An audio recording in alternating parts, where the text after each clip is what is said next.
எல்லா நேரமும் ஏதாவது யோசனையிலேயே இருக்கக்கூடிய ராசி மீனராசி. இவங்கள பொறுத்தவரைக்கும் அடுத்தவங்கள கெடுக்கணும், அடுத்தவங்கள ஏதாவது செஞ்சிரணும்லாம் யோசிக்க மாட்டாங்க. நல்ல விதமா வாழ்றதுக்கு என்ன வழி? நம்மள சுத்தி இருக்கவங்கள என்ன பண்ணணும்? கடவுள் சிந்தனை அதிகமா இருக்கும். இதுதான் இவங்களுடைய யோசனையாவே இருக்கும். இது மட்டுமா? இவங்கள பொறுத்தவரைக்கும் மத்தவங்களுக்கு வழிகாட்டியாக வாழ்ந்து வரக்கூடியவங்க. எந்த ஒரு விஷயத்தையும் நிதானமாக செய்யணும்னு நினைக்கக்கூடியவங்க. குழப்பத்திற்கு இடமே கொடுக்க மாட்டாங்க. இதனால தான் நான் முன்னாடியே சொன்னேன் இல்லையா? அதிகமா யோசிப்பாங்க. நெனச்சத சாதிக்கிற வரைக்கும் அதுலருந்து வெளியே வரமாட்டாங்க. திட்டமிட்டு செயல்படணும்னு நெனைக்கிறவங்க. புத்திசாலித்தனமும், பிறருக்கு உதவக்கூடிய மனமும் படைத்ததுனால தான் இவங்க எப்பவுமே சின்ன சின்னதாவது அவங்களுடைய வாழ்க்கை நிலையில முன்னேறிக்கிட்டே இருப்பாங்க. இப்படிப்பட்ட மீன ராசிக்கு தலைப்பு பார்த்திருப்பீங்க. மார்கழி மாதம் அப்படிங்கிறது மறு ஜென்மத்தை தரக்கூடிய மாதம்னு சொல்லலாம். தீராத பிரச்சனைல இருந்து நம்ம வெளிய வந்துட்டோம்னு வச்சுக்கோங்க. அப்பாடா! மறுஜென்மம் எடுத்த மாரி இருக்குப்பான்னு சொல்லுவோம் இல்லையா? அந்த மாதிரி தான் மார்கழி மாதம் மீன ராசிக்கு இருக்க போகுது. குறிப்பா கோடீஸ்வர யோகமும் வந்திருக்குங்க. ஒரு சிலர்லாம் இப்போ வரைக்குமே கடன் பிரச்சனை பெரும் பிரச்சனையா வச்சுட்டு இருக்கேன். நான்லாம் எங்கம்மா கோடீஸ்வரன் ஆக போறேன்னு சொல்லுவீங்க. நீங்க ஒரு இடத்துல கடன் வாங்குறதுக்கு ஒரு வரவு உங்களுக்கு காரணமா இருந்திருக்கும். ஒரு இடத்துல பணம் வரும். அத பேஸ் பண்ணி தான் ஒரு இடத்துல கடன் வாங்கியிருப்பீங்க. ஆனா அந்த பணம் வராம ஏமாந்து போயிருப்பீங்க. இப்படி ஏதாவது ஒரு நிலையில தான் கடன்காரரா இருந்திருப்பீங்க. மத்த பண வரவின் காரணமா அந்த கடன சுத்தமா அடைச்சிருவீங்க. குடும்பத்திலயும் பல வகைகள்ல வருமானம் பெருகும். உங்கள பொறுத்தவரைக்கும் மார்கழி மாதத்துடைய கிரக நிலையை ஆராய்ந்து பார்க்கிறப்போ, உங்களுடைய ராசிநாதன் குரு பகவான் வக்ரம் பெற்று சஞ்சரிக்கிறார். 7.5 சனியோடைய விரய சனியின் ஆதிக்கமும் நடைபெறுது. இதனால விரயம் கொஞ்சம் அதிகமா இத்தனை நாட்களா இருந்திருக்கும். ஆனா இப்போ வீண் விரயங்கள் கட்டுக்குள்ள வரும். நீ எடுக்கக்கூடிய முயற்சிகள் இருந்த தடைகள், தாமதங்கள் விலகும். உடைய காரியங்கள் எல்லாமே கடைசி நேரத்துல கூட கைகூடி வரும். மனசுக்கு நிம்மதி இருக்கும். புதிய முயற்சிகள்ல வெற்றி கிடைக்கும். போராட்டங்கள் எல்லாமே இனி சாதாரணமா நடக்கும். அதிகார பதவியில இருக்கிறவங்களுடைய நட்பு கிடைக்கும். அக்கம் பக்கம் இருந்த பகைமை மாறி நட்பு உறவு அதிகமாகும்.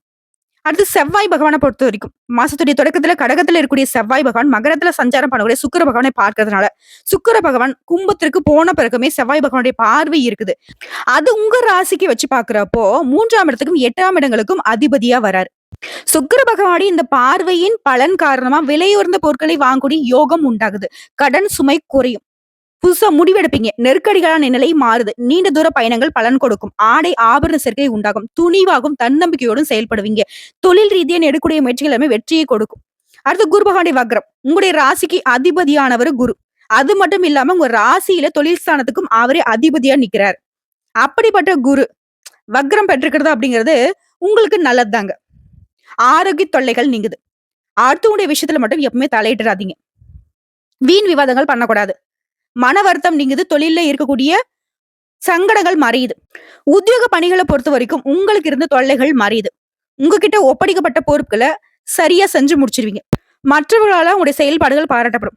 உங்கள பொறுத்த வரைக்கும் பரிகார தலங்களுக்கு போயிட்டு வர்றது உங்களுடைய ஆசைகள் எல்லாமே நிறைவேத்தி கொடுக்கும். தடைகள், தாமதங்கள் விலகும்.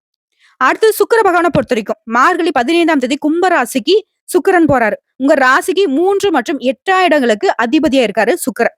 அஷ்டமாதிபதி 12ஆம் இடத்துல மறையறதுங்கிறது உங்களுக்கு இந்த நேரத்தை நல்ல நேரம் மாத்தி கொடுக்குது. கெட்டவன் கெட்டிலும் கிட்டிடும் ராஜயோகம். இப்படிதான் உங்களுக்கு ராஜயோகம் உருவாகி இருக்கு. எதிர்பாராத நல்ல சம்பவங்கள் நடக்கும். பொது வாழ்க்கையில இருக்கிறவங்களுக்கு தலைமை பொறுப்புகள் தேடி வரும். பொன் பொருள் சேர்க்கை உண்டாகும். பயணங்களால பலன் கிடைக்கும். பாக பிரிவினை கூட இப்ப சுமூகமா நடக்கும். அடுத்து புதன் பகவானை பொறுத்தவரைக்கும் மார்கழி 17ஆம் தேதி தனுசு ராசிக்கு போறாரு. உங்க ராசியை வச்சு பாக்குறப்ப 4 மற்றும் 7ஆம் இடங்களுக்கு அதிபதியா புதன் பகவான் வராரு. தொழில் ஸ்தானத்துக்கும் அவரே வர்றதுனால நல்ல நேரம் தாங்க இது. புதிய ஒப்பந்தங்கள் வந்து சேரும். விஐபி உடைய அறிமுகமும் உங்களுக்கு ஒத்துழைப்பும் கிடைக்கும். மனசுக்கு மகிழ்ச்சி உண்டாகும். தாய் மாமன் வழியில உங்களுக்கு இருந்து வந்த மன கசப்புகள் மாறும். வாழ்க்கை துணைக்கு வேலை கிடைக்கும். உங்களுக்கு உதிரி வருமானம் உண்டாகும். தொழிலை விரிவுபடுத்த நீங்க எடுக்கக்கூடிய முயற்சிகள் பலன் கொடுக்கும். உத்தியோகத்துல சலுகைகள் கிடைக்கும். உங்களுடைய கை ஓங்கும். பொது வாழ்க்கையில இருக்கிறவங்களுக்கு எதிர்பார்ப்புகள் நிறைவேறும். வியாபாரம் மற்றும் தொழில் செய்யறவங்களுக்கு எதிர்பார்த்த ஒப்பந்தங்கள் வந்து சேரும். உத்தியோகத்துல இருக்கிறவங்களுக்கு நீங்க கேட்ட சலுகைகள் கிடைக்கும். கலைஞர்களுக்கு புதிய வாய்ப்புகள் கிடைக்கும். மாணவ மணிகளை பொறுத்த வரைக்கும் படிப்புல அக்கறை கூடும். பெண்களுக்கு உடல் நல கவனம் தேவை. வருமானம் போதுமானதாக இருக்கும். பொன் பொருள் சேர்ந்து புதிய சொத்துக்கள் வாங்குவதற்கான யோகமும் இருக்கு. உங்களை பொறுத்தவரைக்கும் உங்களுடைய பண தேவைகள் எல்லாமே பூர்த்தியாகக்கூடிய நாட்கள்னு பார்த்தோம்னா டிசம்பர் மாதம் 29, ஜனவரி 2, 3, 12, 13 இந்த நாட்கள தனவரவு தாராளமா கிடைக்குங்க. மேலும் சூரிய பகவானை பொறுத்தவரைக்கும் உங்க ஜாதகத்துல 10ஆம் இடத்துல இருக்கிறாரு. இதனால உங்க செயல்பாடுகள் எல்லாமே சிறப்படையும். வேலை பளு குறையும். கலைகள்ல ஆர்வம் அதிகரிக்கும். தொழில லாபம் அதிகரிக்கும். குறிப்பா மீன ராசிக்காரங்க இந்த மாதம் முழுவதுமே எப்பெல்லாம் முடியுதோ அப்பெல்லாம் அருகில் இருக்கக்கூடிய பெருமாள் கோயிலுக்கு துளசி இலைகளால அர்ச்சனை செய்து வழிபாடு செய்ய நன்மைகள் அதிகரிக்கும். குடும்பத்துல செல்வ செழிப்பு மேலோங்குங்க. குறிப்பா பண பிரச்சனையை பொறுத்த வரைக்கும் மீன ராசிக்காரர்களுக்கு இந்த மார்கழி மாதத்துல நிறைய பணம் சம்பாதிக்க வாய்ப்பு இருக்கும். பணத்தை சேமிக்க முடியும். காதல் வாழ்க்கையில சிறப்பான காலம்னு சொல்லலாம். எதிர்கால திட்டங்கள் குறித்து விவாதிப்பீங்க. சொந்த வீடு அமையும். மனை வாங்குவீங்க. சொத்து நிலை அப்படிங்கிறது உயர்வை அடையும். என்ன நினைக்கிறீங்களோ அதெல்லாம் நடக்கும். அதே மாதிரி வேலை பார்க்கக்கூடிய இடங்கள்ல சக ஊழியர்கிட்ட உங்களுக்கு இருந்து வந்த மன வருத்தங்கள் நீங்கும். பதவி செல்வாக்கு அதிகரிக்குங்க. சோ இப்போ வரைக்கும் பார்த்த பொது பலன்களே உங்களுக்கு ஒரு சந்தோஷத்தை கொடுத்திருக்கும். பரவாயில்லடா அந்த மார்கழி மாதம் அது நமக்கு நல்லது நடக்க போகுதுங்கிறத உணர்ந்திருப்பீங்க. அடுத்ததான் நட்சத்திர பலன்களை பார்க்கலாம். மீன ராசி பூரட்டாதி நட்சத்திரம் 4ஆம் பாதம். பிறருக்கு வழிகாட்டியாக வாழக்கூடிய உங்களுக்கு மார்கழி மாதம் யோகமான மாதம். உங்களுடைய ராசிநாதன் வக்ரம் அடைந்திருக்கிறதுனால எந்த ஒரு விஷயத்தையும் நீங்க நிதானமா செய்வீங்க. பின்னாடி என்ன நடக்குங்கிறத யோசிச்சு முடிவெடுப்பீங்க. அதே நேரத்துல ஜீவனஸ்தானத்துல ஆத்மகாரகன்னா சொல்லக்கூடிய சூரிய பகவான் சஞ்சரிப்பு அப்படிங்கிறது நீங்க எடுக்கக்கூடிய வேலைகள் எல்லாத்தையுமே வெற்றியாக மாத்தி கொடுக்கிறாரு. தொழில் வியாபாரத்துல இருந்து தடைகளை விலக்க ஆரம்பிக்கிறாரு. உத்தியோகத்துல ஏற்படுத்த நெருக்கடிகள் இல்லாமல் போகும். வழக்கு விவகாரம் உங்களுக்கு சாதகமான தீர்ப்பு கிடைக்கும். வேலைக்காக முயற்சி செய்றவங்களுக்கு நீங்க எதிர்பார்த்த நல்ல தகவலோட நல்ல வேலை அமையும். வரிய சனியினால செலவுகள் அதிகரிக்கிறதுக்கு வாய்ப்பு இருக்கிறதுனால வரவு செலவுல கொஞ்சம் கவனமா இருந்துக்கோங்க. அது போலவே கொடுக்கல் வாங்கலையும் கவனம் தேவை. அடுத்த சப்தமஸ்தானத்துல கேது பகவான் சஞ்சரிக்கிறது குடும்ப உறவுகளை அனுசரிச்சு நடந்துக்கோங்க. வாழ்க்கை துணையும் அனுசரித்து செல்வது ரொம்ப நல்லது. அடுத்த நட்பு வட்டாரத்தை பொறுத்த வரைக்கும் புதிய நண்பர்கள் கிட்ட கவனமா இருந்துக்கோங்க. உங்களுடைய தனிப்பட்ட விஷயங்களை புதுசா அறிமுகமானவங்க கிட்ட பகிர்ந்துக்காமல் இருப்பது சிறப்பு. ஒருவேளை அவங்க கிட்ட வந்துட்டு ஷேர் பண்ணிட்டீங்க அப்படின்னாக்கா அது உங்களுக்கு சங்கடங்களை ஏற்படுறதுக்கு வாய்ப்புகள் அதிகம்.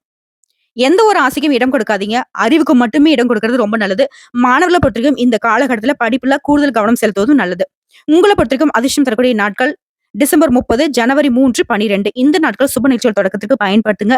நீங்க அனுதினமும் வழிபாடு செய்ய வேண்டிய தெய்வம் உங்களுக்கான பரிகாரம் பார்த்தோம்னாக்க ராமநாத சுவாமியை அனுதினமும் வழிபாடு செய்ய நன்மைகள் உண்டாகும். செல்வ செழிப்பும் மேலோங்கும். அதான் உத்திரடாதி நட்சத்திரம். குழப்பத்திற்கு இடம் கொடுக்காம நினைச்சதை சாதித்து வரக்கூடிய உங்களுக்கு மார்கழி மாதம் உடைய செயல்பாடுகள் எல்லாமே வெற்றியை தரக்கூடிய மாதம்னு சொல்லலாம். விரயஸ்தானத்தை சஞ்சரிக்கூடிய சனி பகவான் செலவுகளை பல வழிகள்ல கொடுத்தாலும் வரவுகள் அதை சரி செஞ்சிடும். சனி பகவான் பொறுத்த வரைக்கும் 3ஆம் பார்வையா உங்களுடைய தனவாக்கு குடும்பஸ்தானத்தை பார்க்கறதுனால வார்த்தைகள்ல நிதானமா இருங்க. கொடுக்கல் வாங்கல்ல கவனமா இருங்க. இந்த காலகட்டத்துல கடன் கொடுக்கறதும் சரி வாங்குறதும் சரி தவிர்ப்பது ரொம்ப நல்லது. அடுத்த பாகிஸ்தானத்துக்கு சனி பகவானுடைய பார்வை இருக்கிறதுனால உங்களுடைய வேண்டுதல்கள் எல்லாமே நிறைவேறும். ஆலய வழிபாட்டை மேற்கொள்வீங்க. பெரிய மனுஷங்களுடைய ஆதரவும் வழிகாட்டுதலும் கிடைக்கும். நினைச்ச வேலையை நடத்தி கொள்ள முடியும் இவருடைய ஆதரவின் காரணமா. அடுத்த ஜீவஸ்தானத்துல சூரிய பகவான் சஞ்சரிக்கிறதுனால செய்து வரக்கூடிய வேலைகள் இருந்த தடைகள் குழப்பங்கள் பிரச்சனைகள் எல்லாமே விலக ஆரம்பிக்கும். எதிர்பார்த்த இடத்துக்கு இடமாற்றம் பதவி உயர்வு ஒரு சிலருக்கு ஏற்படும். புதுசா தொழில் தொடங்கணும்னு நினைக்கிறவங்களுக்கு கவர்மெண்டுடைய அனுமதி கிடைக்கும். வேலைக்காக முயற்சி செய்றவங்களுக்கு நல்ல வேலை அமையும். தொழில் வியாபாரம் இந்த மாதிரியான விஷயங்கள்ல முன்னேற்றம் அடைவீங்க. குறிப்பா ஜனவரி 1க்கு பிறகு புதன் பகவான் சாதகமா சஞ்சாரம் பண்றதுனால புதுசா சொத்து வாங்குவீங்க. வியாபாரிகளுக்கு நீ எதிர்பார்த்த ஒப்பந்தங்கள் கிடைக்கும். வெளிநாட்டு முயற்சிகள் சாதகமா முடியும். உடைய செல்வாக்கு உயரும். அரசியல்வாதிகளை பொறுத்தவரைக்கும் நிலையில முன்னேற்றம் அடைவீங்க. எதிர்பார்த்த பொறுப்புகள் பதவிகள் கிடைக்கும். தொழிலாளர்கள் பொறுத்தவரைக்கும் வாழ்க்கையில மலர்ச்சி உண்டாகும். மாணவர்களுக்கு கேளிக்கைகளுக்கு இடம் கொடுக்காம படிப்புல கவனம் செலுத்துவது நல்லது. உங்களை பொறுத்தவரைக்கும் அதிர்ஷ்டம் தரக்கூடிய நாட்கள் டிசம்பர் 30, ஜனவரி 3, 8, 12 இந்த நாட்கள் சுப நிகழ்ச்சியோட தொடக்கத்துக்கு பயன்படுத்துங்க. நன்மைகள் அதிகமாக கிடைக்கும். உங்களை பற்றிக்கும் பரிகாரம் மற்றும் வழிபாடு காளகத்தீஸ்வரை வழிபாடு செய்ய வாழ்க்கையில நன்மை உண்டாகும். நீங்க எதிர்பார்த்த காரியங்கள் வெற்றியை கொடுக்கும். செல்வ செழிப்பு மேலோங்கும். அடுத்த ரேவதி நட்சத்திரம். புத்திசாலித்தனம் கொண்ட உங்களுக்கு இந்த மார்கழி மாதம் முன்னேற்றத்தை தரக்கூடிய மாதம்னு சொல்லலாம். புதன் பகவான் ஜனவரி 1 முதல் சாதகமா சஞ்சாரம் பண்றதுனால எடுத்த முடிவுகளை எடுத்த வேலையை நீங்க நினைச்ச மாதிரி செஞ்சு முடிப்பீங்க. வர வேண்டிய பணம் கைக்கு வரும். புதிய ஒப்பந்தங்கள் கையெழுத்தாகும். ஒரு சிலருக்கு புதுசா சொத்து சேரும். அரசியல்வாதிகளுக்கு செல்வாக்கு உயரும். இந்த நேரத்துல சுக்கிர பகவானும் சாதகமா இருக்கிறதுனால வரவு அதிகரிக்கும். கணவன் மனைவிக்கிடையே இருந்து வந்த பிரச்சனைகள் விலகும். அந்யுன்யம் அதிகரிக்கும். பொன் பொருள் சேரும். ஒரு சில புதுசா வண்டி வாகனம் வாங்கி வசதிகள் பெருகும். சனி பகவான் வரவை விட செலவை அதிகப்படுத்துவாரு. இதனால செலவுகளை கட்டுக்குள்ள வச்சுக்கோங்க. வரவு செலவு மீது கவனம் இருக்கட்டும். குடும்பஸ்தானத்திலையும் சனி பகவானுடைய பார்வை இருக்கிறதுனால சப்தமஸ்தானத்துல சஞ்சாரம் பண்ணக்கூடிய கேது பகவான் குடும்பத்துல சின்ன சின்ன சலசலப்புகளை ஏற்படுத்துறதுக்கு வாய்ப்புகள் இருக்கு. பிரச்சனை உருவாக்குறதுக்கும் வாய்ப்பு இருக்குது. இதனால குடும்ப செயல்பாடுகளுக்கு மீது அதிக அக்கறை வச்சுக்கோங்க. குடும்பத்துல இருக்கிறவங்களை அனுசரிச்சு நடந்துக்கோங்க. உங்களுடைய செயல்பாடுகளையும் கவனம் தேவை. புதிய நண்பர்களை விட்டு விலகி இருப்பது ரொம்ப நல்லது. எந்த ஒரு பிரச்சனையும் இடம் கொடுக்காம எந்த ஒரு விஷயத்தை செய்தாலும் சரிங்க 1க்கு 2 முறை யோசிச்சு முடிவெடுங்க. அதே மாதிரி ஜென்ம ராசிக்குள்ள ராகு சஞ்சாரம் பண்றது ஆசைகளை அதிகரிக்கும். அதன் காரணமா கொஞ்சம் அவஸ்தைப்படுறதுக்கும் வாய்ப்பு இருக்கிறதுனால ஆசைகளை கட்டுக்குள்ள வச்சுக்கோங்க. தெரியாத நபர்கள்கிட்ட பழக்க வழக்கத்தை சுத்தமா கட் பண்ணிடுங்க. தேவையற்ற பிரச்சனைகள் தேடி வரதுக்கு வாய்ப்பு இருக்கு. அதன் காரணமா அடுத்ததா 10ஆம் இடத்துல சஞ்சரிக்கூடிய சூரிய பகவானோட செயல்பாடுகள் எல்லாமே வெற்றியாக மாறுது. தொழில் வியாபாரத்தில் லாபத்தை அதிகரிக்கிற தடைப்பட்ட வேலையை நடத்தி கொடுக்கிறாரு. புதுசா தொழில் தொடங்கக்கூடிய திட்டங்கள் எல்லாமே வெற்றி அடையும். வங்கியில நீங்க கேட்டிருந்த பணம் கைக்கு வரும். அரசு வழிகள்ல நீ எதிர்பார்த்த அனுமதி கிடைக்கும். வெளிநாட்டிற்கு நீங்க போறதுக்கான முயற்சிகள் எல்லாமே வெற்றியை கொடுக்கும். அதற்குரிய வாய்ப்புகளும் வரும். மாணவர்களை பொறுத்தவரைக்கும் எதிர்காலத்தை மனசுல கொண்டு படிப்பின் மீது முழுமையான கவனம் செலுத்துவது ரொம்ப நல்லது. உங்கள பொறுத்தவரைக்கும் அதிர்ஷ்டம் தரக்கூடிய நாட்கள்னு எடுத்துக்கிட்டோம்னாக்க, டிசம்பர் மாதம் 30, ஜனவரி 3, 5, 12 இந்த நாட்கள சுப நிகழ்ச்சியோட தொடக்கத்திற்கு பயன்படுத்துங்க. நன்மைகள் அதிகமா உண்டாகும். உங்கள பொறுத்தவரைக்கும் பரிகாரம் மற்றும் வழிபாடு, அனுதினமும் லட்சுமி நரசிம்மரை வழிபாடு செய்ய நன்மைகள் உண்டாகும். செல்வ செழிப்பு மேலோங்கும். இப்ப வரைக்கும் பார்த்த பொது பலன்களும் சரி, நட்சத்திர பலன்களும் சரி, மீன ராசிக்கு மார்கழி மாதம் மற்றற்ற மகிழ்ச்சியை தரக்கூடிய மாதம், யோகத்தை தரக்கூடிய மாதம், அதிர்ஷ்டம் தரக்கூடிய மாதம், பொற்காலம், வசந்த காலம் இது மாதிரி எல்லா விதங்களையும் நன்மைகள் மட்டுமே நடக்கக்கூடிய மாதம்னு சொல்லலாம். என்னென்னலாம் நினைக்கிறீங்களோ எல்லாமே நல்லதாவே நடக்கும். கடவுளுடைய அனுகிரகம் உங்களுக்கு முழுமையா துணை நிக்குது. வரக்கூடிய வாய்ப்பை பயன்படுத்திக்கும் எந்தெந்த விஷயங்களும் நம்ம கவனமா இருக்கணும்னு சொல்லிக்கோமோ அதை மட்டும் கரெக்டா உஷாரா இருந்துட்டீங்கன்னாக்க உங்களுடைய வெற்றி அப்படிங்கிறது தொடர்ந்து கிடைக்கும். இந்த வீடியோ பதிவு உங்களுக்கு பிடிச்சதுனாக்க நம்ம வீடியோக்கு ஒரு லைக் பண்ணிடுங்க. மறக்காம நம்மளுடைய முருகன் ஜோதிடம் சேனலை சப்ஸ்கிரைப் பண்ணி பக்கத்துல இருக்க பெல் ஐக்கானை கிளிக் பண்ணி வச்சுக்கோங்க. அப்பதான் நம்முடைய வீடியோ பதிவு உடனடியாக உங்களை வந்து சேருங்க.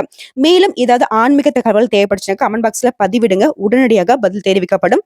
வாழ்க வளமுடன்.